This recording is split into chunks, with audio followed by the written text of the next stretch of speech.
Bismillahirrahmanirrahim.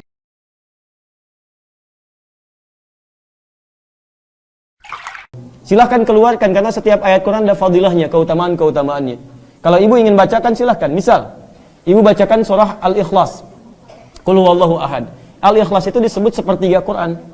Kalau ibu bacakan Al-Ikhlas, kemudian salah satunya apa? Allah akan berikan kemudahan-kemudahan, termasuk mempercepat jawaban doa. Misal, ada namanya ulama Sayyid Sabiq, Bu, punya kitab Al-Aqaid Al-Islamiyah. Di dalam kitab ini, sampai halaman 59, beliau keluarkan hadis posisi paling kanan sebelah bawah tentang seorang sahabat Nabi ketika mau berdoa diawali dengan Al-Ikhlas. Dia katakan, Allahumma inni as'aluka innaka antal ahad as-samad alladzi lam yalid wa lam yulad wa lam yakul lahu kufuwan ahad. Sebentar. Allahumma inni as'aluka an taghfira li.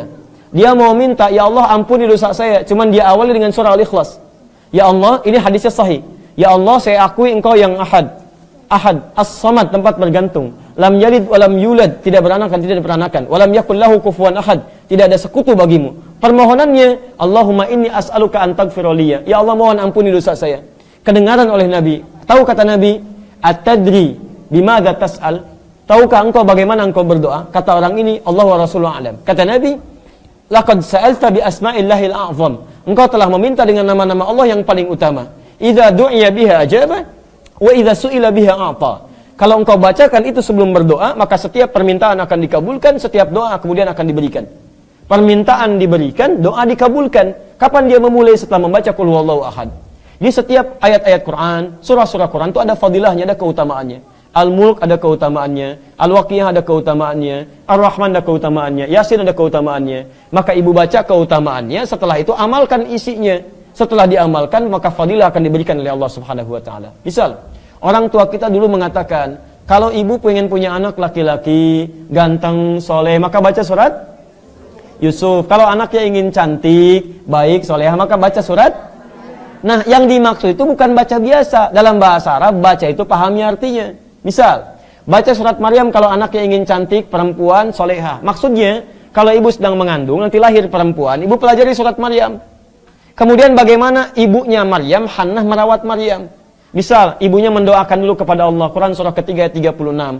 Kemudian diberi nama yang baik, dicari gurunya namanya Nabi Zakaria, Quran surah 3 ayat 37. Dibuatkan tempat yang mendekatkan kepada Allah namanya mihrab. Ketika beliau berdoa, dididik dengan baik, dicari Nabi Zakaria, dicari tempat yang baik, maka dikabulkan doanya. Kata Quran surah ketiga ayat 37 paling kiri sebelah bawah, fataqabbalaha rabbuha biqabulin hasanin wa ambataha nabatan hasana. Diterima doanya oleh Allah, ikhtiarnya diterima, maka kami rawat anaknya dengan pertumbuhannya, dijaga oleh Allah. Kapan itu dijaga? Bukan saat dibaca, tapi saat diamalkan isinya. Makanya kalau ibu punya anak perempuan dikandung, lahir perempuan, ingin soleh seperti Maryam, bukan cuma dibaca surat Maryam, tapi diamalkan isinya. Bagaimana Hannah merawat Maryam, ibu cari kemudian guru yang baik, cari sekolah yang baik, doakan dengan baik. Kalau ibu cuma baca surat Maryam, tapi tidak pernah diamalkan isinya, sampai kiamat kurang 2 hari, gak akan jadi. Gak akan jadi. Al-Fatihah ada manfaatnya. Ibu tahu di antara fadilah surah Al-Fatihah? Misal bisa menyembuhkan penyakit dengan izin Allah.